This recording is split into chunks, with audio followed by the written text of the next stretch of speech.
In a time of endless media content, political correctness and fake news, a city in chaos cried out for heroes. Two men were chosen, a mighty force forged in the heat of hilarity. The crack, the banter, the lack of negative waves. Their podcast would change the world. And instead they got two absolute idiots. One whose crippling narcissism will inevitably lead to someone choking him to death. The other, his obsession with Stone Cold Steve Austin ended in multiple restraining orders and a broken neck, not his own. No, this isn't the number one podcast in the country. Yet. It's Jack and Sean on You Ain't Heard Nothing Yet. Hello, how's the form? What is the crack and how are you getting on? Yes, the lovely man sitting next to me is a wild Sean Skews. Some might call him a war-ridden driver superhero Parasite. That's a stretch, certainly. On the far side of the table is Jack Donnelly, and despite the witty in air quotes puns with that he has this week and then I had last week around his choices, his are a bit all over the place. I'm just going to say he could never afford to live in Brooklyn. No, not a chance, a chance. So, Sean, what are we going to be chatting about today? Well, we've talked about our best songs, music, albums of the decade. We've talked about our best TV shows of the decade, and Breaking Bad's best ever. And now we're going to talk about that other thing you do in the dark on your own, Jack. Watch movies. Sorry. We want to talk about the best movies of the decade. We are indeed, yes. We've got 5 each, and we've got some honourable mentions. I've got a lot of honourable mentions. Sean has a lot of honourable mentions. It's 2 pages on a Word document here in front of me. I'd love to, you know the way people do, like, the iPhones throw you up the thing, like, you've spent today, like, an hour on your screen or 2 hours on your screen. I'd love for them to do a year-round thing of how long you've spent watching films, because I would say at a 365 days of the year... Maybe at least 100. I was going to say! So, maybe at least 100. And a lot of them are shite. A lot of them are sometimes you have to wade through the shite to get into some of the good stuff. But there's a lot of shit. And I'm not talking about a German porno. This is what he does in the dark. This is the films you watch in the dark. But no, we've got 5 each. Our favourite films of the decade. Some honourable mentions. We're going to alternate. So do you want to tell us? Mine are in no particular order, but my last one is my favourite one. Or yours in any particular order? Mine's in no particular order. I think the first one I'm going to kick off with is probably my favourite. You all know, by the way, I just want to, before I get stuck in, you all know Predator. Yes, I'm sure everybody knows Predator. The film or you? The Predator that were the films, the films. Okay. Alien vs Predator and such things. Folks, Sean has an ear infection and there's pus coming out of it. It's dripping. And it like pops, when you have a bad ear and it pops, it sounds like the clicking noise the Predator makes. Do you know when the wee thing like squids comes out of the... come out of the ear. I'm waiting for this thing to come across and bite me in the face, John Hurt, a very handsome young John Hurt. Who's that? Oh, guy. He is the thing. No, he's the guy. The thing comes out of his stomach like blah. Yeah. That was John Hurt. Oh, seriously? Yeah. You know John Hurt? No. The actor. I don't have a clue. You know who John Hurt is? It sounds like a John Smith. Like a fuck John Hurt. I can't think of what he's in now, but he's in Alien. He's in The Elephant Man, which doesn't help because he had a pile of shit in his face. On both occasions. He was Doctor Who, but he was in all shit the Doctor Who. He's a really famous actor. Okay. Well, we let Sean ponder away over John Hurt there. I'm going to kick this off, folks, with a film. It's absolutely brilliant. The main star, of course, is Irish. It is Brooklyn. Brooklyn? Now, what? Brooklyn? You said Brooklyn. Brooklyn. Brooklyn. Did a fuck say Brooklyn? Brooklyn. So... it's a fantastic show. Mark Kermode of The Guardian said that it was his film of the year, one of his favourite films, and he gave it 4 stars out of 5. This is Sean's pin-up boy, by the way, folks. Do you know what I mean? Mark Kermode or yeah. Sean Hurt? No, Mark Kermode, because most people had, Pamela Anderson Baywatch. Sean had a young Mark Kermode, even before he was at The Guardian. Like, it's her. You know, like the Daniel O'Donnell photo with the real young one, he's just top off. We'll get a photo of Mark Kermode. Yeah, we'll sort that out. But anyway, cool hair. Very cool hair. Very cool dude. He looks like a dude that was in a band. He wrote a book, and I was going to buy it, and then I realised I was going to be in a band, and I was like, I don't really give a fuck about your band. Tell me about the movies. He also, he does don the odd pair of DMs like myself, which I'm wearing this evening. Jacket DMs for Christmas. They're delicious, folks. They're very. How long? We're going to take this mic on the road. That doesn't realise who we are. How long? It doesn't. Woo! They're red. Cherry red. A bit maroon. I'm shouting because the mic's so far away. I'm trying to say them. Okay, anyway, less with my DMs and more about Brooklyn and Saoirse Ronan. Saoirse Ronan was the main. I love the name Saoirse. Oh, I'm not gonna lie. I think she's my ideal woman. I just meant the name, but yeah. Saoirse Ronan. Oh, it is. Oh, it's a lovely name to be fair. Set in 1951, it follows the plot of Eilish Lacey, a young Irish woman who emigrates to Brooklyn to find employment. You keep saying Brooklyn. What? You keep saying Brooklyn. Brooklyn. Brooklyn. Brooklyn. Yeah. Brooklyn. Brooklyn. Brooklyn. What the fuck? You're saying it with a D in the end. Brooklyn. Right, anyway, Eilish. Okay, not Billie Eilish. No, Eilish Lacey and a young woman travels to Brooklyn. I can't say it now. A young woman travels to Brooklyn to go and find work. She goes over there, she stays in like a, what it would be like a girl's house, you know what I mean? So, is it Maggie Smith? No, not Maggie Smith. What do you call her? The older actress that was the head of the house. How can I remember this? She's absolutely brilliant. She's like an older English actress. She's not Maggie Smith. She's not Dame Judi Dench. She's the other one. What's she in? Oh, she's in Brooklyn. Loads of things, all in Brooklyn. Can't mind off that man. But she sort of stays in this house. She's made fun of by the girls. She finds employment, and then she falls for this Italian fella, and called Tony. He's a plumber, and sort of she goes to meet his parents, such things. What? What's that? What? I've just been told it's Julie Walters. Julie Walters. How do you forget about Julie Walters? I know, not well. She's actually brilliant in Julie Walters, to be fair. But yeah, she meets Tony. He's a plumber, and she's forced to choose between him and her hometown of Enniscorthy. And like, what happens is, I'm not going to give the whole plot away, but it's beautiful. If there was an example of like Irish immigration in the 50s or before, this is it. Young girl goes across. She stays with other Irish immigrants, works with them, works in a shop, like in a department store, and then sort of finds this fella when she goes to like a dance, like a Keeley dance and such things. But she finds him anyway, and the relationship ensues. She goes home because there's a tragedy at home, and there's a real sense of, again, old Irishness where the mother pressures her to stay at home, sets her up with this fella from home. It's a lack of pound, dad's local publican, owns a big house, blah blah blah. And have you ever seen Brooklyn? Yeah. It's like I well, fuck you. I genuinely feel sad watching it, like, because although it all turns out well in the end, it's lovely in the end, it is a very, very sad story, and it does like hark back to like Irish immigration massively. It done incredibly well at the box office, and the film gross in Canada exceeded 4 million, given it's the highest cumulative domestic gross of any Canadian film released in 2015. Now, this is a hilarious one, right? I think you'll enjoy this one, John. Shoot. The film was the biggest opening of any Irish film in Ireland since 1986. Okay? Right. Now, What was was it Michael Collins? Ah, Sean! Straight up. That was like a herd of traps, a dog at a traps, bang! And you hit the first bend, Sean, and you're away in front of them. Do you know what I mean? You weren't knocked at all. But yes, and it earned over. So when it was released in Ireland, it earned over 650,000. And Michael Collins opened as well in November 1986. But yeah, it was hilarious, absolutely hilarious. When Collins opened, actually, it opened, or the box office prices opened at 662. So it was just fell short of Michael Collins, but it was the biggest since Michael Collins. So it's like the two biggest things in like Irish, like it's like immigration and the War for the Pen. Like, genuinely, Just need a film about the famine, and I've got a hat. And the Hollywood Reporter calculated that the film made a net profit of 3 to 4 million.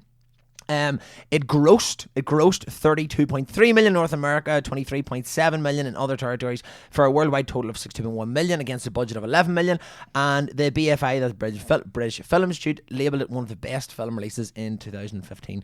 I genuinely can't express enough how beautiful this film is. It's simple and it's class. It really, really is. And like, for any Irish person watching it, like, you'll feel sad. Like, do you know what I mean? I did enjoy it, but it just didn't. I think we talked about it at the time. And like, were you waiting for something bigger to happen? Maybe. I think that's what it was. Because it's one of them films that, it's right. If this makes sense, if it was a TV series, the way it was structured wouldn't annoy me. But because it's like a 2-hour film, yeah, there's never a like massive climax. Like, obviously something happens in the middle. She debates going home and stuff. But beyond that, there's never. It's just kind of stuff happening. Yeah. Which is fine. There are films where that happens. Like, I mean, technically, one of the films we're going to talk about later is just kind of that. But I don't know. It just, the momentum, and it's one of them things. There's a film you just don't get. I get it. Like that. I recognize that it's very well good. She's fantastic in 31. Was that her first Oscar nomination? She was because I want to say yes. She was in, what do you call that off film, Hannah? Do you remember Hannah when she was really younger? I quite liked Hannah. That was her first then. That could have been her first. I don't know why she got anything for that, to be totally honest.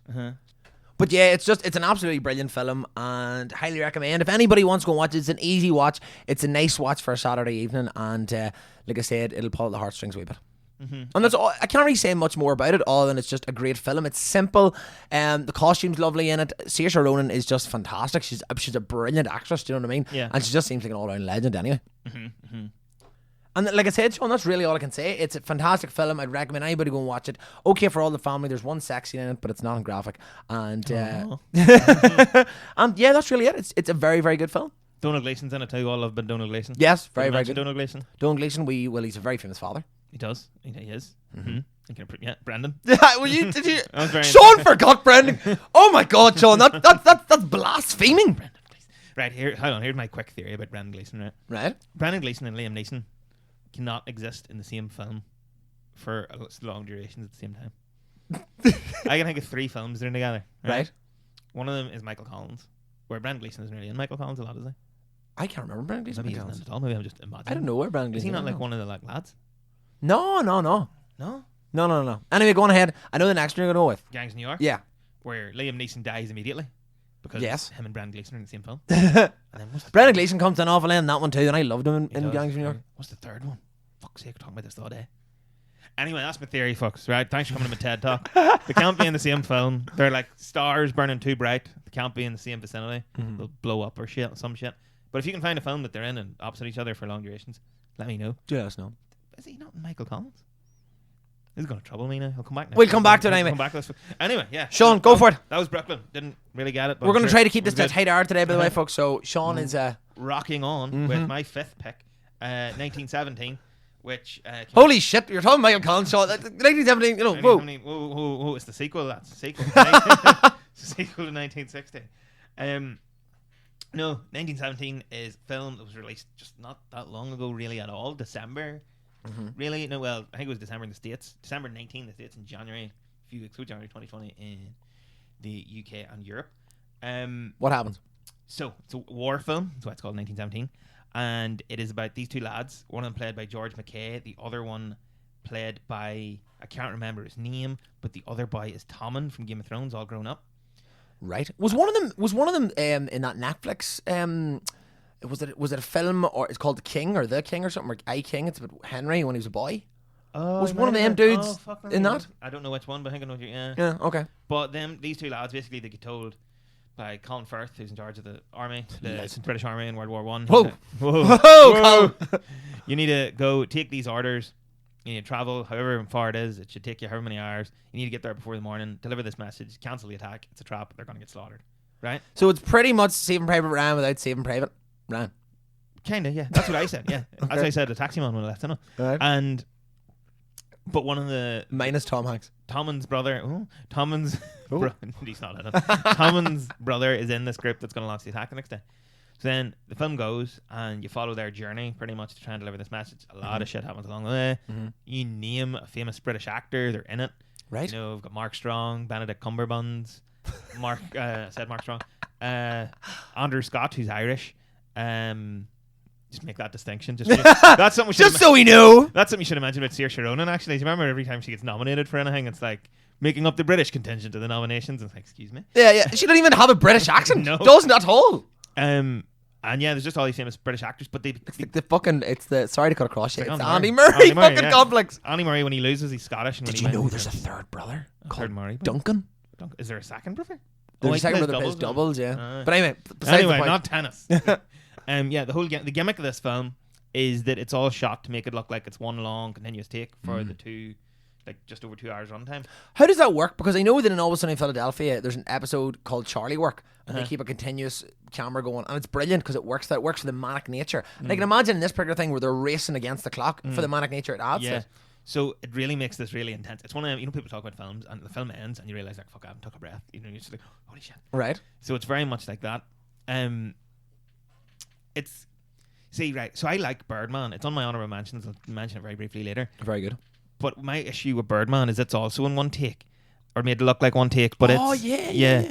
But because of it's set in a very small like environment, it's all around this play and the theatre where this play is for like 80% of it. The contrived reasons or ways to hide the cuts. So like Michael Keaton leaves the conversation and walks down a long hall into darkness, and then you have to hide a cut there. Oh, okay. But this film, because of all the action, they don't have time for these contrived moments. There's a few where you're like, okay, he's walked into that door. There's a moment halfway through you're like, oh, it's definitely a cut. It's very specifically meant for that purpose. And it just adds this a match of serious intensity to the whole affair. It's just intensity. And it's like, and it really gives a sense of movement to their journey. They're constantly moving forward and pushing forward. Mm-hmm. And there are a few moments that are just absolutely fantastic. There's a bit where he's trapped they're in France somewhere. There's a bit where he's in this like city that's been burnt out and it's on fire. Is that the French national anthem? I didn't know. Sorry. I didn't know the French national anthem. I think it is. We'll just say it is. Yeah. And he's running through the city on fire and it's so beautifully shot. There's a bit at the end, it's in all the trailers, where he's so close to delivering the message, but he can't, he's looking down this trench, but it's full of soldiers. And like he needs to get down there like now. So he runs out across no man's land to... I think I've seen the shot where he sort of jumps over. It's like in the trailer. Yeah. To go like round the trench to go out, and it's oh my god. And there's a video on YouTube. We'll try and put it up when just after this episode, and it's how they did that shot. Right. And there's so many funny things about it because when you watch it, he gets bumped into by other soldiers passing by, and apparently they had to edit out the director Sam Mendes, who did Skyfall. They had to edit out him. Sam Mendes also started to do a new Bond film as well and dropped out. Oh, did he? Yeah. Right. Do you know Sam Mendes did The Ferryman in Don't pay the ferryman. Get you to the other side. It's a play about the disappeared. He did it in West End and then brought it to, what the fuck do you call where plays are in America? Broadway. Theatres? Right. And Fraffy was in it. Oh, okay. Yeah. There you go. Anyway, completely unrelated. But yeah, the video, and had to edit out Sam Mendes because he wasn't meant to bump into these other soldiers and get knocked down, but your man just kept going, and it really worked with the scene because he was like, oh god, is he going? Oh, and apparently they had to edit out Sam Mendes in the background because all you hear was like, fuck, he ran into him. Fuck, get up. And then your man just kept going, but it worked really well. But no, the whole one shot thing I think works so much better in this, both because you'd imagine it would be so much more challenging because it's not an action film, it's more like an epic sort of old school war film. Yeah. And because of that, you would have thought it was more difficult, but it works so much better. It feels like a journey. It's more intense, and you're like really. It helps you, I think, get in the shoes of those characters because there's a scene that happens about a third of the way in, and I'll not spoil it because it's pretty significant, but you can probably guess what it is based off the trailers. And because of the way they do it, it's hard. If I explain it, I'll explain it to you when we stop recording. But if I explain it to you, you'd be like, "Oh, that sounds a bit shit." But when you see it, it's so much like you're in the moment because it's like. This character, you're following this character, and he walks away to do something, and then something else happens where he can't see because he's doing something, and you're with him because of this one shot following. Oh, okay. And then you're like, you hear what's going on. You're like, what's happening over there? Okay. And there's a lot like that, and it's so well done. It's funny too. It has its moments. Thingy's very good. Andrew Scott. It was another thing in that video. They were talking about all this stuff, all this one takes, and all these hundreds of extras and vehicles and burning buildings, and the hardest thing. The scene that took the most takes was Andrew Scott because when he just gets up to talk to them, he takes a cigarette out and lights it, and obviously this was one long take, so he had to keep he had to light the cigarette first go so it didn't look shit, and then he had to like keep the cigarette lit in between his lines, and he kept fucking this up. Right. And Sam Mendes had some line. He was like, you do a film with 1,000 extras, and the hardest thing is getting Andrew Scott to light a fucking cigarette. Yeah, but no, so there's a lot. I think if you go there, there's obviously stories like that that are funny, but I think if you're interested in how films are made and like the craftsmanship of a film, it's a beautifully shot film. Obviously, the logistics of doing this with the sets and all they had, because a lot of practical sets and a lot of extras.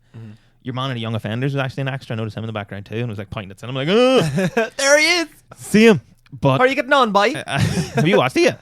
I haven't watched the second season. I've watched the film and the first season. So I haven't seen the film. I've only seen the TV show. Good, film's good. But yeah, from like craftsmanship, it's an absolutely astoundingly good film. And because you get a lot of films like Birdman that are an excellent film from a craftsmanship perspective. But maybe like I wouldn't want to rewatch Birdman over and over again. Like, I'd watch it again. But I wouldn't sit down. But this, I think you could watch and still get, because it's just so in your face, intense, and you're go all the time. And even when it slows down to breathe, it uses that whole one shot, and it's beautiful cinematography. The same cinematographer's Blade Runner 2049. Really to its advantage, like create this real natural, serene environment that then when shit fucks off again, you're like, Do you know what I think it would do incredibly well? And if it was like an AI, so what I mean, so if you were putting like do you ever, like, there was somewhere, is it Bundoran or somewhere where you go and you can like, or you ever been like at an amusement thing and you can sit in a seat, you put the earphones on, it's like you're already in a carriage doing a roller coaster or something. Yeah. There's water spraying at you if you're like swimming or on a boat or whatever. If you could do that in this, you would imagine that, you know what I mean? So apparently if you see it in IMAX, I haven't seen a film in IMAX in years, so I'm not quite sure if this is true or people are bullshitting. But apparently, if you see it in IMAX, the seats like rumble with the explosions. Yeah, because obviously there's bits where he's crossing no man's land, there's shells going off, or there's, as he said, where he's running through that town and there's bullets whistling past his head and stuff, and the seats rumble and stuff. Apparently, so let me see it in IMAX if you can. Would definitely try and see it in the cinema if you can. Both because it is a beautiful, beautiful film. I think it would be great to see on a big screen. But just because that one shot works so well on like an all-engulfing big cinema screen. Okay. But no, fantastic film. And your guy George McKay, he's one of those guys you see in a lot of shit. And I think this is one of the first big lead roles I've seen him in. He's very good. And there is also, he's in a film coming out at the end of February, The True History of the Ned Kelly Gang. Right. By Ned Kelly. That looks like this really weird psychedelic black comedy. Okay. That looks pretty cool. And it's a Western, so I'm fucking all over that shit. Yeah, fucking right. But yeah, 1917. How many bombshells out of 5, Sean? 6 bombshells out of 5. Oh. How many Saoirses out of Ronins? Saoirses out of Ronins has to be a 4 by. 4? 4.5. Out of 5? Yeah. Oh, bye. You know, and that's a lot of Saoirse. That's a lot of Saoirse. Right, what's your number 4? Again, no particular order. Moving swiftly on, like Sean said, not no particular order. I went for a documentary. This one, I remember watching this documentary, and it was one of those like there is some brilliant documentaries that happened in the 10s. You know what I mean? Like, and they're like I haven't even wrote them all down in my honorable mentions, which I hate. But this documentary had the great thing about documentaries. I always think that if they have a ricochet on effect, do you know what I mean? If they have a ripple on effect, they've usually done their point. Okay. Yeah. Blackfish. Like your man in Game of Thrones. Exactly. Was he a massive killer whale orca? Right. So was it? Yeah. Maybe that's why. Because remember he jumped in the river. There you go. Did he jump in the river? No, he went back up them stairs. And never saw him again. Can't remember that actually. Oh, yeah, he died off screen. Oh, fuck that show shut the bed at the end. And probably didn't say that last week. It comes and goes in waves. Oh, no pun intended. Yeah. But no, is this right? Tell us about Blackfish. Is this about the Japanese? No, it's not about the Japanese show. It's about the documentary is about the captivity of Tukum. He's not a bird. What's it? A tukum. That's not a bird. That's a toucan. Telecum. Telecum is Brooklyn all over again. Telecum is an orca, and he was involved in the deaths of 3 people, and the consequences was it was with keeping orcas in activity. SeaWorld in Florida. So it went through and it showed about how they went and caught these killer whales, how they farmed them, took the wee ones away from their families.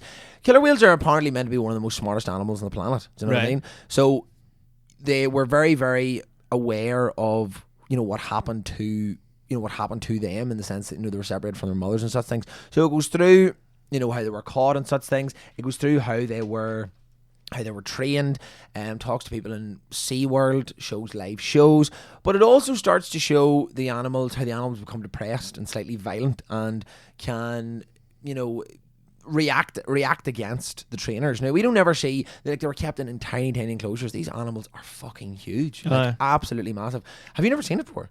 No, as I say, there's another documentary. I am telling you, fantastic. No, I mean... Yeah, I saw this in your list. There's not a documentary. Do you remember about like Japanese? The whaling. I thought that's what this was, but evidently not. No. So what they do is, Telecom. He was captured, I think, in 1983 off the coast of Iceland. How long do these things live? Oh, like years and years and years. Like, do you know what I mean? Now, but they're killing machines. Like, do you know what I mean? Killer whales. Like, whales. You're not getting that for the wrong reason. And went to SeaWorld, and it just what the argument of the documentary is this captivity, the way they were treated. We never see that they were treated badly in terms of abused. Do you know the way people who are, I don't know anybody, like videos of circuses where they like beat the fucking or beat a dog into like training or whatever. But it was absolutely massive. It was absolutely massive. It earned like just over 2 million in the North America domestic box set. In November 2015, SeaWorld announced plans to end its killer whale shows as a theme park in San Diego. In March 2016, SeaWorld announced it would end orca breeding program and begin to phase out the live shows of orcas. The ricochet of this was awful. What happened to Telecom was he started to attack his trainers. I was going to say, I seen you say kill 3 people. Mm-hmm. I assume this was like people at SeaWorld. Oh yeah. So, but they were all trainers. So what used to happen was, for example, they would have been trained to do these stunts, but they would move out of their, what did they expect? For fuck's sake, like, they're animals. They're not a person that you can tell, run up there and run back again. Do you know what I mean? They're like, what used to happen was there was times where it jumped out of sequence and ended up this is a massive machine landed on you. Like, apparently, like, it landed on one of the trainers. I'll never forget it. And the only thing keeping his body together was his wetsuit. It was shredded, like, inside. The weight of this massive whale falling top of it. Just like a balloon. Just massive. Like, there was also times where it showed that they would, the Telecom or some of the other whales would grab the trainers by the feet, drag them to the bottom of the pool. Do you know what I mean? Then release them. Like cat and mouse, like. Do you know what I mean? Have you ever seen a cat catch a mouse? He plays with it. Plays with. That's what it was. Like, there was times. But were they like just messing, or people don't think it doesn't look like they were messing? Like, there was blood. There was a lot of blood. There was, it wasn't cool. Like, it was scary. Like, well, it wasn't cool to keep the whales either. No, Jesus, fuck, it was awful. I'm not saying the whales were right. No. There was panic in terms of trying to get back into, like, over, in the net. Kill all for these example. 3 whales at the same time. No. These were different incidents. You would like to thought they would have copped on. I mean, like, if I have a dog and the dog bites somebody, I'm usually the dog, not, whether you like it or not, in some instances they put the dog down. Yeah. If a whale fucking kills 1 or 2 people, you think it'd be like, Yeah. I'm not saying put the whale down, maybe just let him out. Yeah, let the fucker out, let him back into the ocean, like. Putting a whale down would be hassle. You couldn't flush that fucker now. I couldn't put that. That's no fucking goldfish down the fucking toilet, like. And now we're going to get a documentary made about us. But yeah, not the one for the fantastic documentary. It's at such an effect that SeaWorld has stopped. This was SeaWorld's massive attraction. SeaWorld has lost millions of, like, hundreds of thousands of pounds because this was their main attraction. Now they no longer have it. Do you know what I mean? So it is what it is. Fantastic documentary. Highly watch it. It's on Netflix, isn't it? It is. It was on Netflix. Hopefully it still is, because I would recommend anybody go and watch it. I would go and watch it again. I haven't watched it in a wee while. It's brilliant. It's really, really, very, very much is. How did Telecom fare out? Did they let him out? I'm not gonna lie. I cannot remember. Did he die? Did he die in captivity? No, I think they kept him. But he was just, he wasn't doing shows anymore. Put out the stud or but there was a something? lot of whales. For example, there was a mother whale, or a mother killer whale they had in it, and she was pretty much what experts say trying to commit whale suicide, which she was throwing herself up. There was like almost like little beaches, like plastic beaches on the water, where the whales would come up and do like a trick, and stay out of water for whatever amount of time, and there was talked about, she was lying up on that, you know what I mean, and like almost like she was depressed and maybe trying to kill herself, or lying at the bottom of the big pool that they were in, and like just not moving. Like, this isn't what whales do, like, do you know what I mean? So yeah, fucked up. Very fucked up. Telecom apparently died in 2017 of a bacterial infection, aged 35. Yeah. Fucking hell. Do you know what I mean? And he was like, pretty whale. Yeah, wasn't the one. Very, very beautiful. Do you remember, like, Free Willy? You ever see Free Willy? Yeah, I remember watching that. I think the wee boy in it was called Jesse, and it was all about, the whale weighed 12,500 pounds. 12,500. You imagine that fucker land, Toby? Fuck. Jesus Christ. No wonder the man's body couldn't be fucking put back together. Mother of God. Yeah, brutal. But anyway, like I said, fantastic watch. Go and watch it. Excuse. Documentary. It was a nice wee mix. How many? 4 or whatever. 4 Telecoms. 4 telecoms out of 5. Again, no particular order, bar the last one will be my number 1. Baby Driver, which is a film that, some people, it was probably the last film a certain person was in before, was the last film he done before the fucking shit hit the fan. Baby Driver stars, the fucking never say this guy's name, Ansel Elgort. Oh, I know his sister, Gretel. Gretel, yeah. Ansel and Gretel. What the fuck? How do you say his name? Hold on a minute now. What do you call it? You're going to want to find this phonetically, are you? It's an Edgar Wright film. We love a bit of Edgar Wright. Scott Pilgrim, which I also talk about. Love Scott Pilgrim. Jack loves Scott Pilgrim. Fucking shit. It's fucking great. Yeah. Brutal. Baby Driver's very, very good. I thoroughly enjoyed it. Hold on, I find it this cunt's name. Ansel Elgort. It was Ansel Elgort. And the fact that Kevin Spacey keeps calling him baby. And What's he's a young guy. But anyway. Oh no. I know. But anyway, turn on. So this Edgar Wright, this was kind of his passion project. He had this idea of the gimmick of this film, because this also was a gimmick, just like 1917, kind of a gimmick, right? And so the film is essentially about this getaway driver called Baby who has tinnitus, right? So he listens to music during these getaways. Oh yeah. Right. So and he listens to every time you say Baby, sorry to cut across you, I keep thinking of Bob Dylan's "I'll Be Your Baby Tonight." I was going to say there's a Dylan song in the soundtrack, but I don't think there is. There is obviously Simon & Garfunkel, because they have a song called Baby Driver. Oh, okay. But so he listens to these songs, and they're then part of the soundtrack in the film. Like let's go away for a while by the Beach Boys, On Square Dance by Dave Brubeck, Neat by the Damned, Dabra by T-Rex. True. And And then Deborah. By T-Rex was also inducted into or will be inducted in 2020 Rock and Roll Hall of Fame. Saw that? As will Whitney Houston? Yeah, there's not Whitney Houston. Yes, Whitney Whitney. and Biggie and Depeche Mode. Things. That's the conversation for later because tune in. yeah. But anyway, sorry. I keep digressing you. My apologies. But yeah, so essentially he listens to these songs just to like get rid of because if tinnitus is like this constant ringing in your ear, so he listens to, I think it's tinnitus. He's something wrong with his ears. And he listens to these songs. Like you. Yeah. And maybe that's a sympathy. Identify. And he listens to these during the getaways. But all of the actiony getaway scenes are synced with the music. Oh, it's class. Like, so, like, there might be a big, might be drum, like a dung, dung, dung. And at the same time, maybe somebody will shoot at the car, like dung, dung, dung. Or there might be like a guitar solo that's like one of them like winding, like, and he'll like rip around the corner. Around. It's fucking absolutely like class. Vin Diesel and fucking, Fast Furious 1, 2, 3, 4. He's not in. It's going to make a really dark joke there, but we'll continue on. We'll carry on. Yeah. And yeah, it also has 3 original songs. One of them's by fucking Danger Mouse. We're on the jails on it. It's a fucking tune. It's called Chase Me. But no, the film, who else is in it? Ansel Elgort's in it. John Hamm's in it. Jimmy Fox is in it. Kevin Spacey, as we say, is in it. What do you call the lady? Eliza the Gonzalez. lady that John Hamm's having a relationship with. I think that is Eliza Gonzalez. Uh-huh. Or maybe that's not Eliza Gonzalez. No, Lily James. Yeah. Lily James, I think, is the one that he's... No. Eliza Gonzalez, John Hamm's woman. Lily James is Baby's woman. John Bernthal's in it too. We all like a bit of John Bernthal. She in it, The Walking Dead. And yeah, so essentially it carries on, and there's it's like any kind of heist movie. There's people portray John, Fallout, but it's because it's an Edgar Wright movie, it's pretty fucking funny. Like Edgar Wright, as we say, did Scott Pilgrim, Ant-Man, The World's End, Hot Fuzz, Shaun of the Dead. He's a funny fucking guy. Oh, witty, like very, very, good stuff.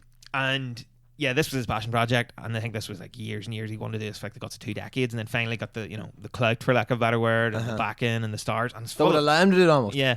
And it's just a really fun, good film. It's a very stylish film. Not in the same way that is the Kia Dodge Charger? I think it is. From I'm sure both our limited knowledge, it could look like a Dodge Charger. Like it's like I think we're both like the equivalent of like a 10-year-old. Any red car that has like a bit of a chunky white stripes up on it. That's a Dodge Charger. Wait, this is my Peugeot 2 section. Red white stripe. Fuck off. But yeah, very fun, very stylish film. Not in the same way like a Blade Runner 2049 or even 1917 is. That kind of like really intense, sort of bright, like nearly barren style. It's just fucking cool. It is fun. I thoroughly enjoy it. Galgort's really good in it, and I find him kind of annoying, but he's pretty good in it. They've greenlit a sequel as well, which is pretty cool. What do they do with Spacey there? He dies, I think, before the end because he's the bad guy. Jesus. So that works out well. Yeah, very fun, very stylish film. It's hard to like talk about it. Elgort's really good. John Hamm's very good, and John Hamm does not get enough fucking work, I don't think, in movies. That's what I'm saying. That's what I said when we were chatting about the TV shows one. He's a bit like Harry Potter. Daniel Radcliffe, whatever he's done since then, has been good, but not great. John Hamm is almost boxed into this, Mad Men Don Draper thing. Do you know what I mean? And he doesn't get enough work. He could play that quintessential, like, tall, dark, handsome, good-looking American, all-round American, and he was an all-round American. He played soccer, or not soccer, fucking American football. But anyway, sorry. No. He's just one of those actors as a whole. Yeah. There was a story. What was it? Yeah. Apparently a pile of people auditioned for the film, including John Boyega. Finn in Star Wars. That means fuck all to me. Everyone else will know because someone else in Star Wars. Logan Lerman and Ansel Elgort who got it. And apparently Elgort got it because one of his audition tapes was him lip syncing and dancing to the song Easy by the Commodores. Oh, okay. And this was then factored into the film. Yeah. Him singing along to the Commodores. So I pretty cool. I like it. But yeah, very fun, very stylish film with a lot of heart. I think it's very much a film that wears its heart in its sleeve. Yeah. And it's kind of like, it's a bit silly because obviously the music thing on its surface is a bit contrived and a bit silly.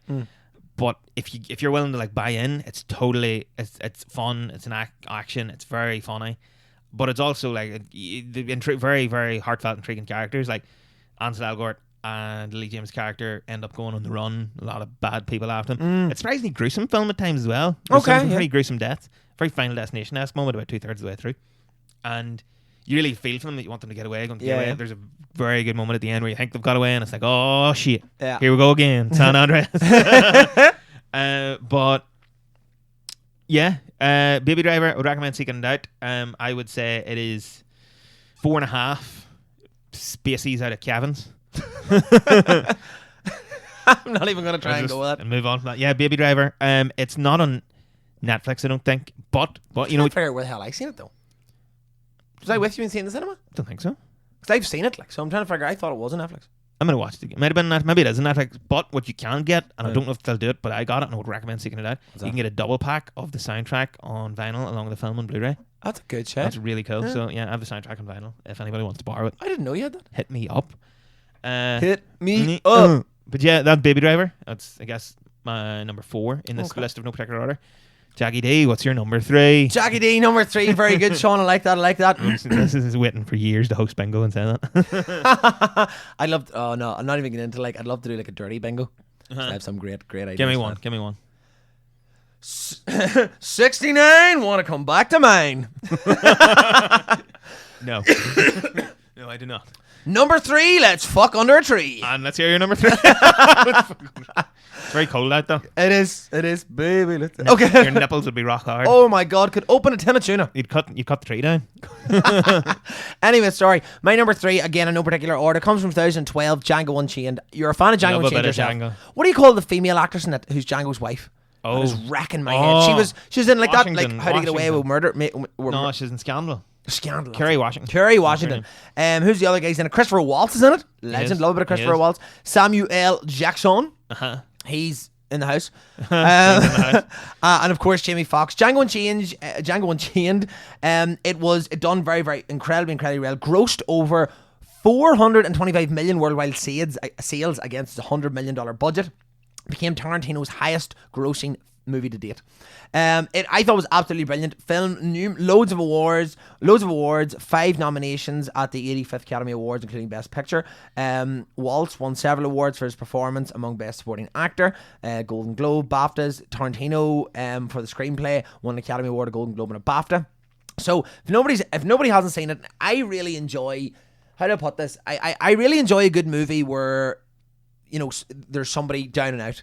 Do you know what I mean? And it's them coming up, rising from the ashes. Yeah, like a journey nearly. A journey, on a complete journey. I don't want to make it a comparison to Brooklyn because it's a completely different film than Brooklyn. But as you say, a journey. So early 1858, Texas brothers Ace and Dickie Pike drive a group of shackled black slaves on foot. Among them is Django. Django is sold off separately and his wife goes a different road, and she becomes a house slave because she can also speak German and she can speak English as well. Okay, so then they're stopped by Dr. Waltz. He's not Christopher Waltz. He's not called Dr. Waltz. He's called Dr. Schultz. Not far off. A standard German name. A German dentist turned bounty hunter. He buys Django because Django has knowledge of the Brittle brothers. And what they do is it follows. Schultz sort of teaches Django, he insists that he's going to pay a fair price for Django, and that, you know, if Django helps him, he'll let him run free. You know, he'll give him his freedom, you know what I mean? They go to kill 2 men at Big Daddy's plantation. Okay, so they go to different plantations where, like, again, it's like cotton farms, you know what I mean? And like these, I thought that the Tens were incredibly good at definitely shining a light on the fucking atrocities of black people in America as slaves, like the absolute fucking atrocities. It's awful. There's a times, for example, one of my honourable mentions, 12 Years a Slave, I was nearly bond, like there's a massive lump in my throat. Jack doesn't cry. Jack's physically incapable. I don't have tear ducts. Almost. Oh, I was gonna say something there, but I can't compare myself to it. Anyway, moving swiftly on. Yeah, 12 Years a Slave. I remember coming out 12 Years a Slave. It was like, did you like it? And I was like it. It was a good film. I don't know if you wouldn't be like, fuck, let's watch 12 Years. But it's a very brutal film, as is parts of Django. Very, very, very much so. Then they go on and they meet Mr. Candy, who's played by Leonardo DiCaprio. And there's about, like, you know, he's an absolute bastard in that film. Oh, he's an absolute bastard. Did you ever see you ever seen the shot where they're having dinner at the table? Is this the glass thing? The glass. So he smashed his hand. If anybody hasn't seen this, you'll watch it. Watch it back. So he's arguing and does he crush smashes the glass in his hand, or does he hit it? What happens is he punches or almost like slaps the table with an open hand, but his open hand comes down on a small wine glass. These really, really tiny, almost like sherry glasses. Yes. Breaks it in, continues the scene. You can see him glance down his hand and pick the glass out of his fucking hand. Do you know what I mean? It's a brilliant acting by him, and Jamie Foxx is fucking fantastic in it too. So the bit about that so is Washington. On Washington, the bit about that scene, I always wonder. the glass thing wasn't meant to happen. I don't think. Wasn't meant to happen. No. But he then walks around and like rubs blood on her face, and I wonder, I'd be very surprised if he did that. I'd say that was more working with what happened and maybe got the gear in to do that. Yeah, because that'd be pretty fucked up. That'd be like that's what I always wonder in films. You know, I done a wee bit of amateur acting, but I always thought to myself that in a film, do you know the way like some directors will just let it roll if actors do their own shit. Do you know what I mean? In that situation, like that'll be fucked up. Like, do you know what I mean? Rubbing some, you know what I mean? You'd be like, what the hell? Brilliant film. It's very, very much Tarantino. There's a lot of blood, a lot of guts, big shootout at the end. Samuel Jackson's brilliant in it. Fantastic shootout at the end. Fantastic shootout at the end. There is a very good. Maybe we'll put it on Facebook. There's a very good video of some guys on YouTube breaking down that shootout and how they did it from a stunts perspective. Because because the film's kind of. If you disagree, but I think in a way Django's kind of like old sort of 50s, 60s, what they call like exploitation films, right? Don't know where you'd have they have like a character of like might be Italian, might be Irish, might be black. They're very like kind of like nearly cliche version of their like race or nationality or whatever, and they go on this really violent revenge murder or trip. Yeah. And I think part of that's because some of it's really not tacky but overdone at the end. Like he shoots a guy at like a 45-degree angle with a pistol from down the stairs, and he like flies like 15 feet away. Yeah, and there's blood everywhere. Yeah. It is fucking mental. And Samuel Jackson meets his rightful end at the end of it. He plays a character so well. He's also a bastard. He is a complete bastard in it. Absolutely brilliant. Would highly recommend. How many chains out of Django? I would say it's another 4.5. Brilliant film. Tight. It's tight. I think it's on both your honourable mentions, but in terms of the two Tarantino westerns, which do you prefer? Hateful Eight or that? I'm not gonna lie. Well, this made your list, and Hateful Eight didn't. Hateful Eight didn't, but I love Hateful Eight. I adore both Hateful Christopher Waltz and Samuel Jackson are both in Hateful Eight as well. And Kurt Russell.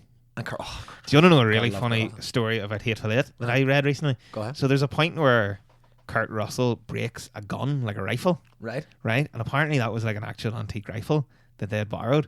And in the film, if you watch it, when he breaks the rifle, it's like the lady that's with him, the like bounty. Oh yes, yeah. You can see Dominic. You can see her glance around with like a really shocked, like what the fuck look on her face because he's just broke this antique gun, and that was actually they kept that in the film because I think he's given off, and obviously it's like, oh my god, she's just shocked that he's so angry and that he's just broke this gun, but in reality that was her being like, he just broke the fucking gun we borrowed from the museum. Oh Jesus Christ! So yeah, I thought that was pretty cool. But no, Hateful Eight's an absolutely fantastic one. So great, so good. I like. When you both like westerns, I like a good modern western as well. Thought that. I know it. Yeah, it's in the tip of my tongue. True Grit. Obviously, John Wayne was the original, but the remix so much. It's good as well. Oh, I love it. Anyway, sorry. We're off topic. Moving swiftly on. Yes, folks. Sean, let's rock and roll. So my third, no particular order, is the 2011-2012 film Argo, written, directed by, and starring one Benjamin Affleck. Do we like a bit of Benjamin Affleck? Ben Affleck is dead on. Oh, is this are we in an Affleck? Fucking Ben Affleck? Oh no, we're screwing Ben. What is it? Matt Damon. No, we're fucking Ben Affleck screwing Matt Damon. Oh, I don't know. I don't even know. Sir, what do you call her? Does it? I don't know. It's like fucking Ben Affleck screwing Matt Damon. But anyway, Ben Affleck's in it, Bryan Cranston's, Alan Arkin's in it, John Goodman's in it. It's a fucking great cast. Now that you mentioned about Bryan Cranston, very, very quick digression. He's like John. Did any of you see the thing about the Luke Kelly statue, that it was defaced in Dublin? Somebody put... I'm here buzzing to see how this comes around to Bryan Cranston. Somebody spray painted like glasses on Luke Kelly's face. It's just off Sheriff Street where I live in Dublin. Looks like Bryan Cranston now. With a big massive bush of hair, of course. I was going to say, yeah, because it is hair. But his face looks like Bryan Cranston in Breaking Bad. You have to take a photo when you go back down. I've got a photo. We'll show you off air. That's very good, very good. Can we get that on Facebook too? We'll do our best. We'll do our best. So Argo is, as I say, all those people are in, and not all those people. Well, Ben Affleck did all those things. It is a historical drama, I guess, or a reenactment. That's a fucking stupid name. Based on true story of this. During the Iranian, there was like a coup revolution sort of thing in Iran in the late 70s, 79 I think, and they stormed the US embassy, right? And as part of this, like the rebels or extremists or whatever the fuck, and almost like they done almost the same as they done a few weeks ago. That was on a bigger case in the 70s, to be fair. And there are a handful of people in there that they need to get out. So the plan is they send a CIA agent and a team of actual they work SWATs? They work with film producers from Hollywood, right? To say they're going into Iran under the cover of making a fake film, like a sci-fi movie called Argo, Right. and they're going to smuggle the people out as their like makeup and casting director. And all this bullshit. Okay. This is a true story. This is how they got these people actually out of Iran. Smart. And yeah, it's just fucking class. Like 1917, really intense, really tight film, very funny. Well, not very funny. There's a lot of good back and forth, like John Goodman and Alan Arkin. Gotta love John Goodman. Yeah. Like, I fucking love John Goodman. They're the Hollywood types who have been roped into this scenario. You know, they're like the old school like Hollywood producers who are like, what the fuck? Yeah. And it's very good. It was we hear this first story. I was really excited to see this film. This film came out in late 2012, right? Right. I was so excited to see this, right? And then I went to see it. The first day it was out in Cookstown Cinema, the Ritz Multiplex. If you want to sponsor this podcast, guys. Shout out. Woo! There are other cinemas available. Cinemas available. And there was nobody else in there. I was the only person. It was in the big screen. And you're the only person. This is like fucking 7 o'clock on a Thursday evening. Holy fuck. Because I was like, I'm so excited. I went and moan, want to see this film. And you had it to yourself. You know the only film I ever seen on my own? Is this German one again? Thomas the Tank Engine. Right, we're going to pause the discussion about Argo for just a second. Ringo Starr was no, I seen it with, like, we were brought as children when we were younger, and my aunt brought us, I think it was into Bundoran Cinema. There are other cinemas available. In Bundoran? Yeah, there is. It's a fucking pretty good cinema. Yeah. And yeah, we went to see Thomas the Tank Engine because we were children. She was a pretty strict auntie and wouldn't let us see anything else, and we were the only ones in the cinema. Why'd you see it on your own? Sorry, we were the only ones I was with, like my brother, my cousin, and my aunt. Like, right. I get you. Was it good? What do you think? Didn't make your list. No. So yeah. Good. Very, very good. Best true story. Affleck is fantastic. We had the McConaissance. I don't think we ever had an Affleck-assance.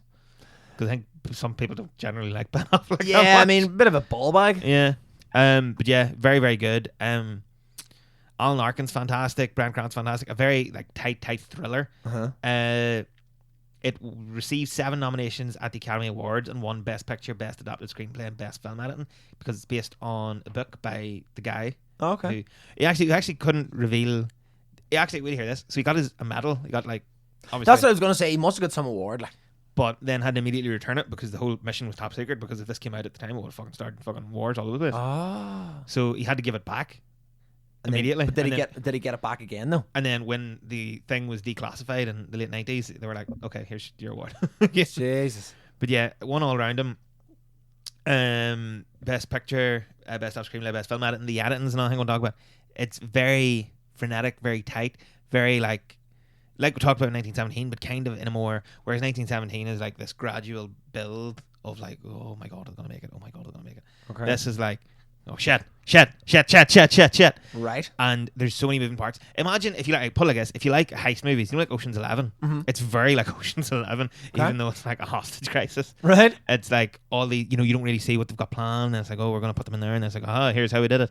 So there's a lot like that. Very, very tight, very exciting film, very tense, but is kind of, I think, rewatched it last year.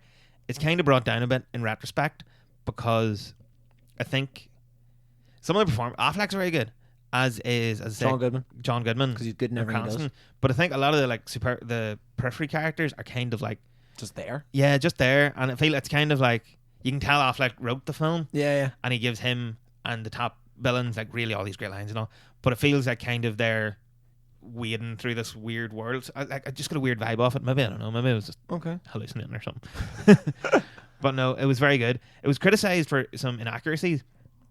For example, the Canadian government, the Canadian embassy played a huge role, but they kind of played that down completely in the film. Right. It also, I think, they show in the film that the British and New Zealand embassies turned these group away because during it for a period in the film, the shelter in one of the ambassador's house. Right. And generally the film is kind of seen as exaggerating the danger that they were in because while they were in danger, they were hidden in houses. You know. Yeah. They might have been found eventually. Which that makes good film. Like it's never artistic, let the truth get in the way of a good license. story. Like, yeah, fucking right. But yeah, Argo, seek it out. Argo's the name of the film that they were fake making in Iran. Yeah, Ben Affleck did everything on it. I think he fucking mopped the floors as well. 2012. Before I rewatched it, would have been 5 Argo hours out of goes, but now it might only be 4 goes out of ours. Okay. These ratings mean nothing, folks. You mean nothing to me. Oh, Fermanagh. I met the fella who wrote those songs. Did you? Yeah. Oh, I've seen that photo. Yeah. And I was just going to take credit for writing it. But yeah, that is my number 3 in this list of no particular order except number 1. Jack. Okay, again, in no particular order. This is like the only animated thing. I'm surprised. Like, also, I realized in your other ones, in your albums, you had no women. I noticed that you had no women in your So I'm albums. sexist now, is that what you're saying? Well, you have no. Hold on, yeah, I did. Who? You had no documentaries in your movies, and you also have no animated shows. Sorry, I do have animated films. in your honorable mentions, not in your top 5 though. Oh, fuck you. I was. Hey, I sorry, went hold on. across the This ball. is the man. I This went is the man. across the ball. This is the man. I went across the This ball. is the man that won't watch. Well, immediately I'll be like, "Oh, Jack, can you watch this film? It's so good." And he'll be like, "Oh, it's animated," and then he won't watch it. No, get the fuck This is out. the man. This is the man who went. We went to QFT to watch the Oscar-nominated Breadwinner, right? And it got the really emotional bit. Yeah, he doesn't even remember about the wee Iraqi girl trying to find her dad. Oh, that was very good. What do you mean? It was very good. You fell asleep. I was very fucking stressed, Sean. Right? Oh, fuck, stressed. Lick Well, my fuck fucking shit. left Anyway, one. go on. Moving swiftly on, Despicable Me. You are despicable.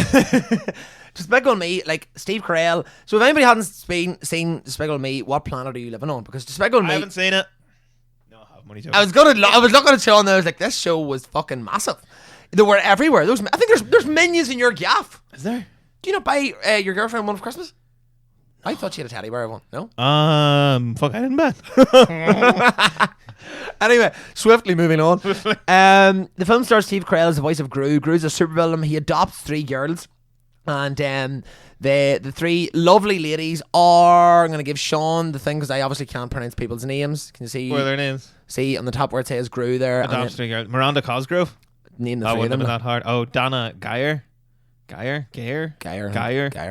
And Elsie Fisher. Elsie Fisher. So those are the 3 wee girls in it from an orphanage. Jason Segel is the voice of Victor. We love a bit of Jason Segel. Yeah, I Marshall. love Jason Segel. And he's a rival of Gru, and he's rival of Gru that steals the Great Pyramids of Pisa. So the whole thing sort of revolves around, they flipped the whole superhero film thing on its head, where it's about this villains, right? It's fantastic. Gru, he gets a big loan from like the world bad bank, the evil bank. And what he does is he wants to shrink and steal the Earth's moon. And it sort of just follows on from there. Despicable Me done incredibly at the box office. Grossed over 546 million worldwide against a budget of 69 million. Done incredibly well. And like it just follows on from that. Do you know what I mean? Like there's Gru then goes to steal, and the minions are the big thing, right? The minions are as we sort of like yellow bios in dungarees with glasses that sort of help him. You know what I mean? He's invented or created these things, and they're his family. Do you know what I mean? He treats them like shit, but he loves them at the same time. Or it wasn't him that it was like almost like he is a Dr. Frankenstein pretty much that creates these little boys and they help him, whatever. It's a brilliant show. It's lovable. It's funny. It's like children can watch it. Your granny can watch it. You can sit and watch it with your girlfriend or your boyfriend. It's a fantastic show. Really, like if you haven't seen it, if you haven't seen what a fucking minion is, again, what planet have you been living on? Everybody knows what a minion is. Yeah. He wants to. Then he has to try and steal his shrink ray. Victor then interrupts him. Victor's his nemesis. It's brilliant. You know what I mean? It really is very, very good. Gru then loses all his money, and then the girl. Oh, it's so sad, right? Gru loses all his money, and he tells the minions, like, lads, like, we can't do this anymore. Pack up shop. We can't be supervillains anymore. And Gru, oh my god. It's fucking so sad, man. The girls come out and they offer the contents for their piggy bank. Do you know what I mean? Oh, boy. Like, yeah, it's all boys, right? And he adopts them, and it's absolutely brilliant. It's beautiful. It's a fantastic. Like, he doesn't really like them at the start, and he sort of just uses them. So he wants to get into Victor's house because they sell cookies and such things. It's a beautiful. Does he get the pyramids of Pisa back? Sorts the whole thing out, man. Sorts the whole thing. Does out. he become a superhero then at the end? No. He's still a villain. Still a villain? Does he kill people and shit?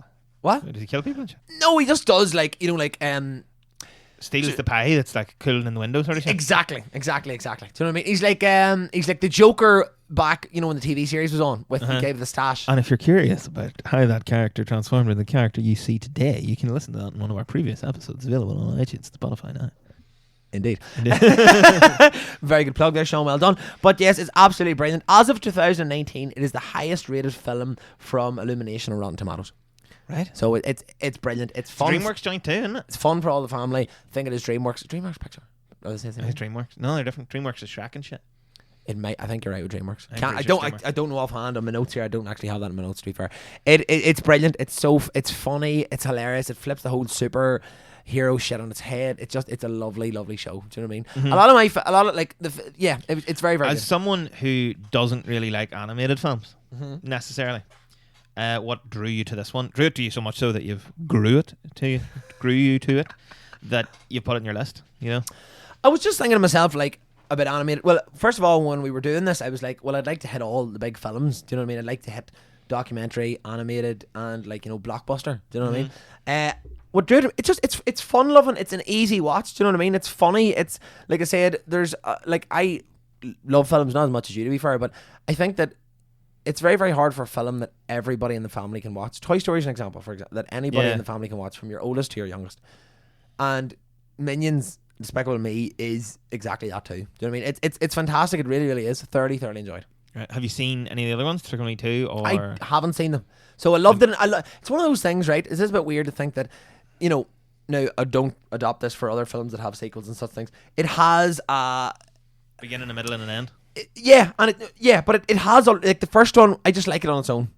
Yeah, see, that's my concern about that Baby Driver sequel. I would love more Baby Driver, but the film doesn't set up. It sets up that you could do it on when you wanted, but it's not like a big cliffhanger. You don't want to spoil, like. Yeah, do you know what I mean? Yeah, it's the same. Yeah, there's a lot like that. Especially on TV wise, I think today, because there's a lot more obviously mini-series and stuff that happen now. Chernobyl, for example. Obviously, not going to do a fucking sequel to Chernobyl, but you know what I mean. We'd like to hope not. But yeah, how many Minions out of 5? Can you do a Minions impression?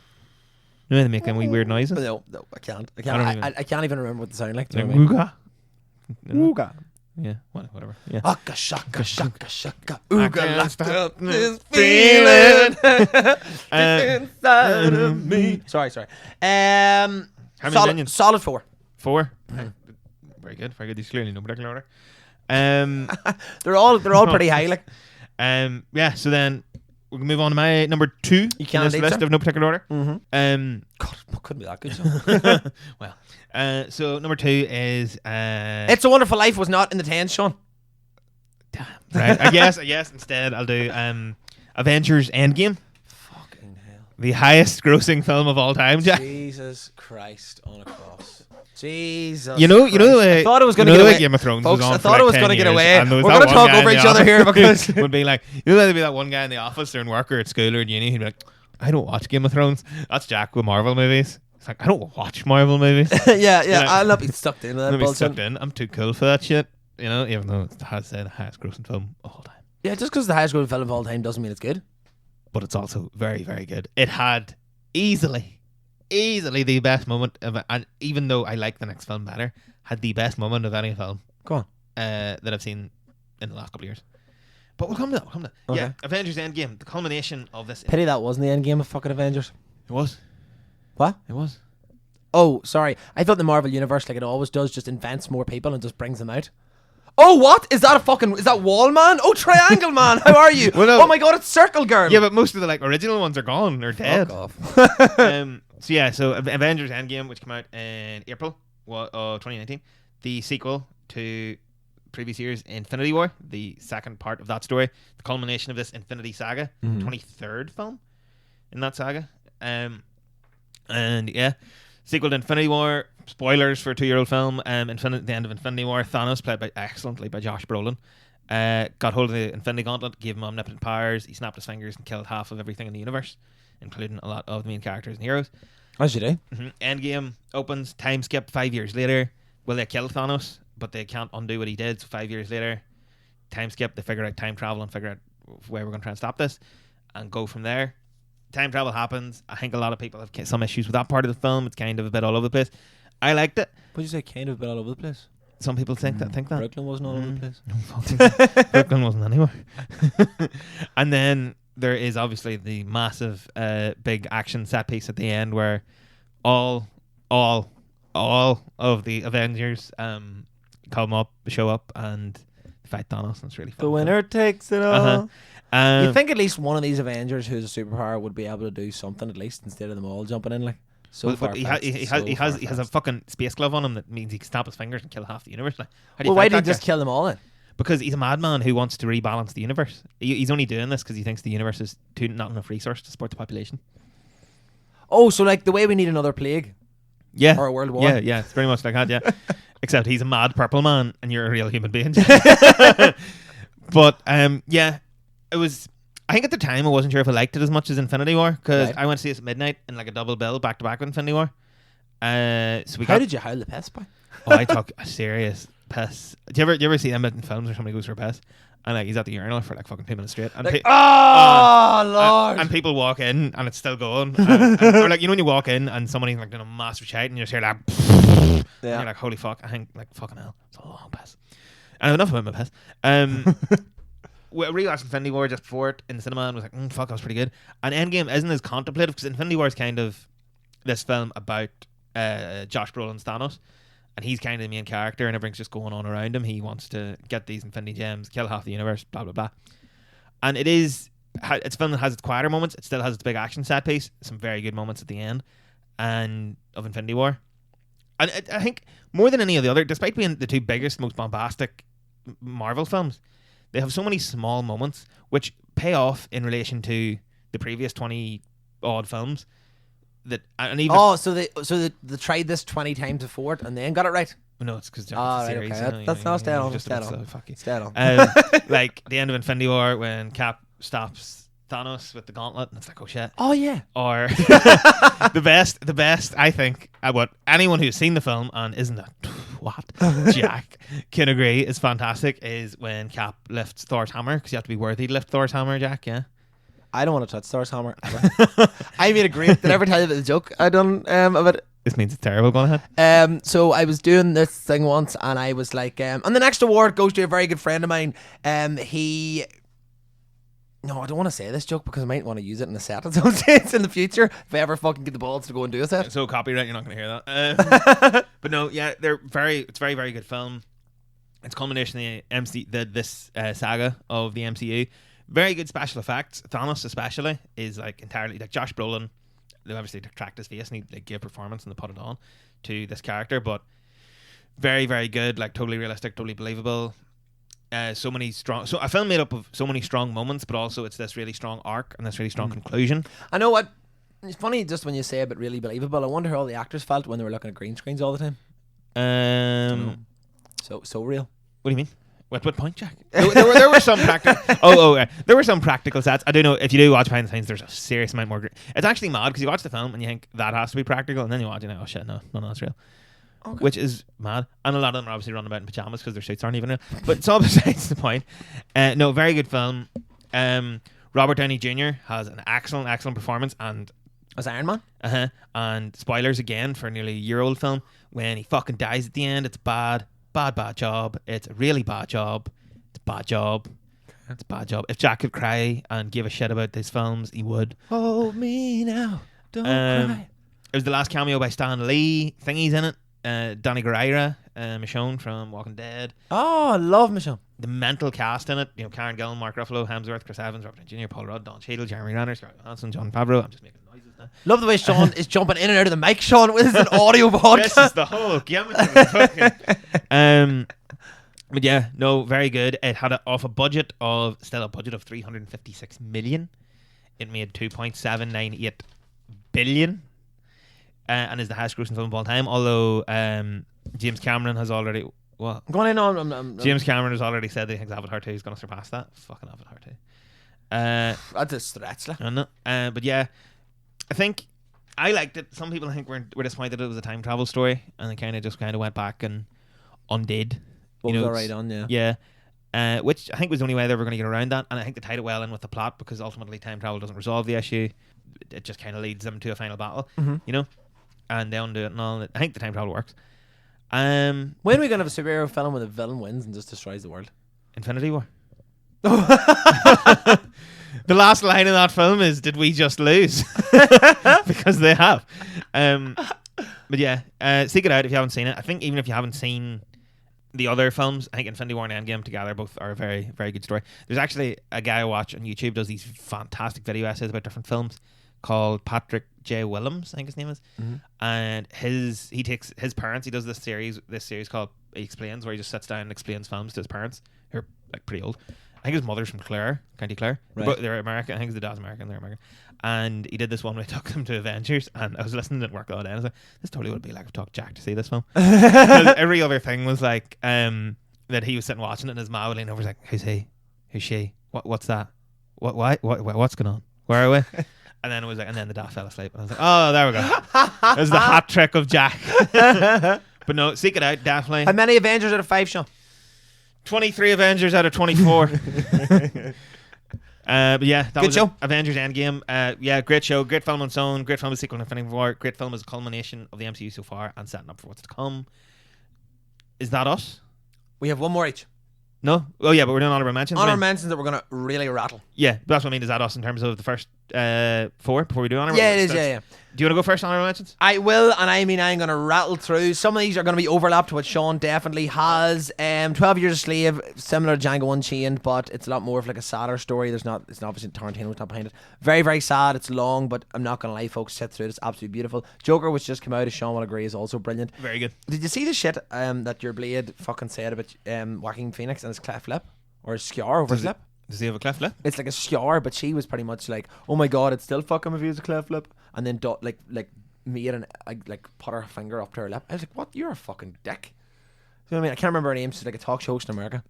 She came under a lot of fire. Right. There's like Society of Cleft Lip, or whatever. The foundation came out and said, sorry, your apology on Twitter just isn't really going to cut it. Do you know what I mean? Like, and naturally enough, it doesn't cut it. Like do you have a bit of sense, Orblade? I don't even know if it is a cleft lip. It looks like a cleft lip. It looks like I think it looks like a scar anyway. But regardless, shut up. Like, But then I suppose so many old people get away with like offensive jokes. it wasn't. This wasn't. Oh, this was like really like vindictive. There was a wee bit of vindictive in it. Like, she pretty much said, "Oh, I'd still fuck him." Like, do you know what I mean? Oh, okay. It wasn't a stand-up comedian doing it. Do you know what I mean? Look, it just was a bit weird. Anyway. Yeah. Anyway. Nevertheless, Birdman, as we mentioned, Michael Keaton. Mm-hmm. Absolutely brilliant, fantastic. Me and Sean went to see it in the cinema. It's a bit fucked up as well. You have to maybe watch it a few times to sort of fully get it. But brilliant show. The Hateful Eight, which we also talked about, another Tarantino film. It's a western, absolutely brilliant. Highly recommend. It's about 3 hours long, but it's a good watch. The opening scenes with 45 minutes. Those 3 hours. It's fucking very, very long. Great Gatsby, which is another Leonardo DiCaprio film. I just thoroughly enjoyed it because I had read the book, so I have like a love for it. I studied the book. Inception, another Leo film, absolutely brilliant as well. Maybe watch it a few times to get your head around it if you can't get your head around it. Deadpool, which I thought was just funny. I thought that, again, I'm a big fan as we chatted about in our TV one about breaking the fourth wall, and he does it very, very well in it. Yeah. And then Ted as well, which I thought was just a fun show. The Deadpool, one of the Deadpool trailers has, I think, the best Stan Lee cameo. You know that Stan Lee does cameo in all these Marvel movies? It's like Stan Lee just appears when Deadpool gets changed in like a phone booth, and then Stan Lee's just there, and Stan Lee says something like, "What are you doing?" And he just turns around and like, "Shut the fuck up, Stanley." Rest in peace. Yeah, honourable mentions. Right, Sean, you have a load, so rattle like rattles. Right. Right. True Grit, fantastic film, better than the original. Jeff Bridges, I love Jeff Bridges in anything, but Jeff Bridges in a western, fuck, you're talking to me. Long Day's Journey into Night's Chinese film, really fucking interesting, freaky at the fucking end, like really cool psychedelic imagery, very, very pretty film. Hateful Eight, Jack talked about class. Spider-Man and the Spider-Verse animated film, multiversal Spider-Man all teaming up. Nicolas Cage is in it. Chris, what the fuck do you call him? Evans walking. No. Star Trek one. Is he called Chris? Sean's doing this weird thing with his fingers in front of me. Oh, it's a wrestling thing. God. How's that a wrestling thing? No, that's that. This really works on audio podcast. Anyway, the one, Spider-Man, it's really good, it's really funny, it's really heartfelt. It's really good, it's really funny, Mom. Rogue One, the Star Wars movie where they did the Death Star plans, it's the best heist movie I've seen, maybe, outside of anything, Argo, maybe. Right. Or Oceans. Pretty tragic, they're all doomed to die at the end. I'm seeing a run theme here, I seem to like bad jobs. Green Room, Anton Yelchin's one of Anton Yelchin's last films. Patrick Stewart's in it. Is that his name? That doesn't sound right. Patrick Stewart, bald guy, Star Trek. Yeah, Patrick Stewart's in it. This group of kids go do a gig at a bar, ends up being like a neo-Nazi clubhouse. Gruesome violence, and so it's kind of like a slasher movie where they're hunting them through the house in the woods and all. Not the one. Very good though. The Fighter, Mark Wahlberg, Christian Bale. Oh yeah. Very good. 2010, just barely makes it in. Christian Bale lost a lot of weight for this role, as he tends to do, although he says he's not doing that anymore. True story Fuck your body up, like. of this, like, Mark Wahlberg's this up-and-coming fighter from Boston. His older brother used to be a boxer, but kind of drugs and stuff meant he never could quite make it. Has one of the best fight scenes, I think, outside of Rocky. And my next honourable mention, Creed. Brilliant. And to a lesser extent, Creed 2. Both fantastic. The fight in Creed is one long take. I love long takes. Well, I love 1917 probably so much. But Creed is... first Creed is fucking fantastic. Creed is very, very... Yeah, I really enjoy it. Like Rocky 1. A film that you like just sounds like a normal sports movie, then you watch it and you see what deserved, says all the plaudits. The Grand Budapest Hotel. Brilliant show. Ralph Fiennes and a pile of other guys. Very funny. Wes Anderson at his finest. Another Wes Anderson film that was great this decade. Isle of Dogs. Bill Murray is a dog. Never seen Isle of Dogs. Great. You Very do shout fun. about it. The thing's Loved very it. good. Guardians of the Galaxy of the Marvel movies, very good, very funny. Great soundtrack. Winter Soldier, like a spy movie in disguise as a superhero movie, brilliant. Robert Redford's class in it. Birdman, which talked about Skyfall, I think the best one of James Bond films of all time. Once Upon a Time, really? As a big Bond fan, Skyfall's very good, but you know, right. Once Upon a Time in Hollywood, haven't seen it, but great. And for anyone who has seen it, the ending is completely out of left field, completely fucking mental and hilarious. Brilliant film. And the whole scene in the woods where they go to the Manson family house is incredibly intense, and I thought Brad Pitt was going to get gutted the whole time. Intensity. The Master, Philip Seymour Hoffman, R.I.P. A bit of Philip Seymour Hoffman. Very good film, but a cult. I think he was so good in. Can't mind your name, your man. Very good. Anyway, yeah, Master, very good. Seek it out. The Raid, which is a Thai film, I think Thailand. It's a very like martial arts kung fu film directed by a Welsh guy. Very, very good. Yeah, random as fuck, isn't it? All those sheep you've been fighting. Yeah. Random as fuck, but very, very good. Some of the best stunts and fight choreography you'll see in any film. The Raid 2 is pretty much the same film again, but actually has a plot. The Raid doesn't have a plot. It's just they're trapped in a big tower block and there's bad guys fight. Star Wars: The Last Jedi, I think, is a very good deconstruction of like the myths and circumstance and pop and legend around like Star Wars characters and stuff. Very interesting. Toy Story 3. Very good film, lined up very well with people growing up, and the end and stuff. Me and Jack disagree fundamentally on this. We'll not get into it. The end is the most tragic, the saddest thing I've ever seen in cinema. Inception, loved it. My favourite film for a long time.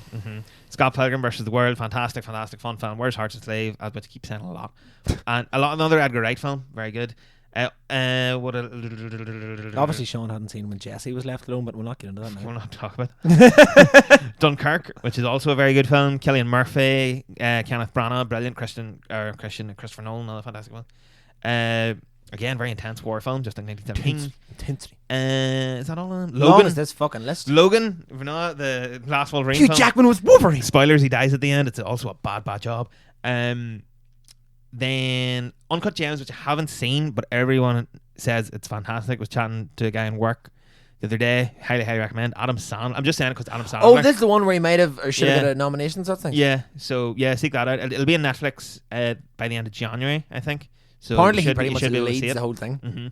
And then the final one, the one I wanted to leave to the end. Oh no, shit, one more before that. Blade Runner 2049, the sequel to the original Blade Runner. Ryan Gosling, Harrison Ford, very good, beautiful film. The only film that I can say without a shadow of a doubt, because cinematography I think is very subjective. The only film that I could say without a shadow of a doubt deserved to win the Oscar for best cinematography. A beautiful film. Okay. And the last one, because I think Jack will have a few words saying this as well. St. Vincent, starring Bill Murray, which we saw in the KFT. Fuck, must be near 5 years ago now. Okay. More. We will very quickly say that me and Sean went to see St. Vincent. We went with our two friends. Come the end, Bill Murray's in it, and I'm a big fan of Bill Murray. Yeah, he's not a big fan of Bill Murray. Like, you need to fucking get your head out of your ass if you're not a fan of Bill Murray. Like, do you know what I mean? And A Very Merry Christmas cannot go in my honourable mention. Sean didn't watch it this year, asshole. Fuck you. America, fuck yeah. But anyway, Innocent Vincent, shit goes down. It's just a really lovable show. Melissa McCarthy's in it. Melissa McCarthy, isn't it? Love Melissa McCarthy. And just if you go pan across our faces, the two lads who went to see it with us, just two of our mates, were like, yeah, it's pretty sad. So me and Sean, golf balls in our throats. Oh, and it floods of tears. Like, well, it was. Jack, you're allowed to cry. It was touching cloth. Like, it was touching cloth. Like, do you know what I mean? It was sad. Like, it was very. It was endearing. Endearing. Gotta love a bit of Bill Murray though. I love Bill Murray. But yeah, those were my floods of honourable mentions. Floods and floods. Jack, take us home. What is your best film. Is this in no particular No, order? it's no particular order, so that's why sorry, I'm not there's no saying this is here. my best film. But I think it had to be in here for the simple fact that just everybody loved it. Wolf of Wall Street 2013. Oh yeah, that should have been my honourable mentions. Fuck. Yeah, Leonardo DiCaprio, who's also producer in this film, stars as Jordan Belfort. Jonah Hill's in it as well. Jonah Hill was paid very little money, like only about $50 fucking $1,000. I'd take $50,000. Well, $50,000 what? It's just over 20. It was 25-30 grand. Yes, it's a lot of money and fucking right to take it, like, you know, whatever. But for Jonah Hill as a big actor, All I'm taking away from this, Jack, is you turn your nose up at $30,000. what I fucked her nose with $30,000. But pretty much Margot Robbie's in it as well. Margot Robbie's is. fucking brilliant in it. She is.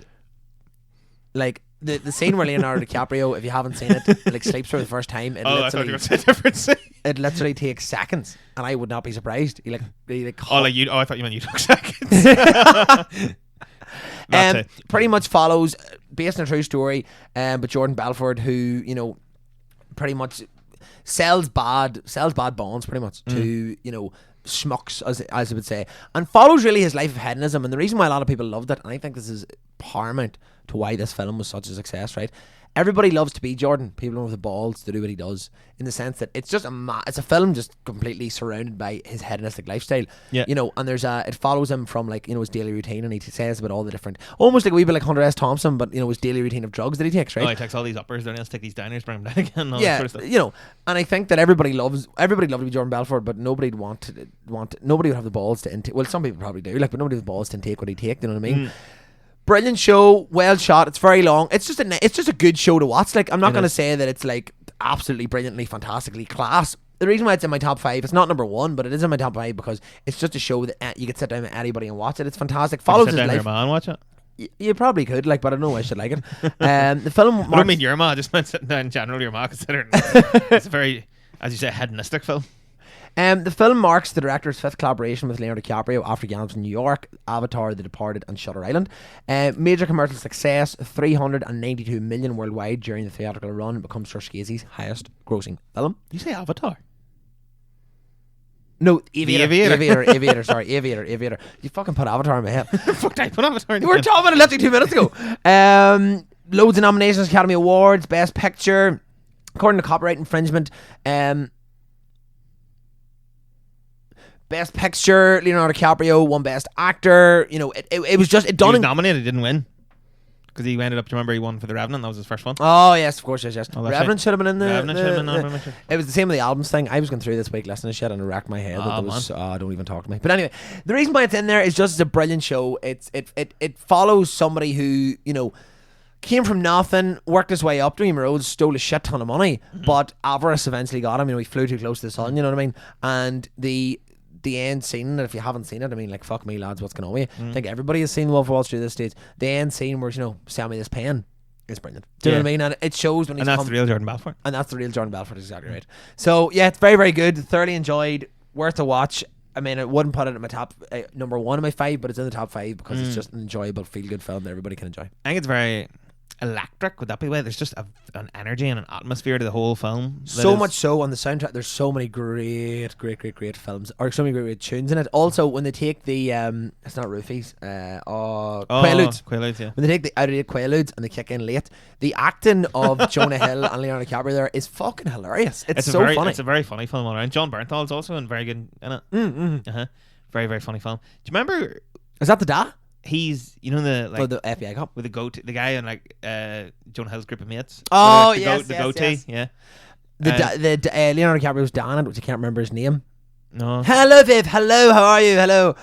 Who the fuck can somebody ring when I'm watching my show? No, it's fucking brilliant. But really good show. Margot Robbie's fantastic in as well. Was that her first sort of real break? I think it was her definitely her breakout role. Yeah, I hadn't heard of her before that. And she was brilliant, and that's not just because she's very sexy, but she was very, very good in it anyway. Yeah, very. The Duchess. Oh yeah, and the mother of How I Met Your Mother is his ex-wife as well. Yes, holy shit, yeah. There's something else I was going to say. There's somebody else in that film. Johnny. It's a very, very funny film. Very good film. Yes. It's long. Sorry. Do you remember we went to see it in the cinema in Cookstown or somewhere? Right. I remember Dungan sponsoring the fucking podcast, guys. There are other films available. And there's a bit. It's one of the more because it's very grim electric or very not grim, very electric, energetic, funny, good crack film. But it also has its darker moments because obviously his life falls apart, it's this downfall, all this sort of crack. But there's a bit where he has a row with his wife at the time, Margot Robbie, Right. and he punches her in the stomach.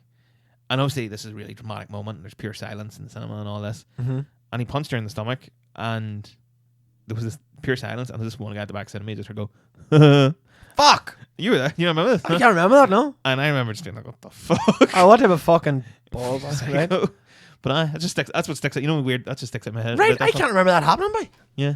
Maybe I was asleep. Yeah. But so that was your top 5. That was my top 5. They were absolutely brilliant. How many Quaaludes out of 5? All the Quaaludes. Again, a 4. I would say now when I look back, maybe Django or Brooklyn would get a 5, but they all are hitting up there with 4s. Right. And I'm pretty like, I don't know if it's because it's a recent film.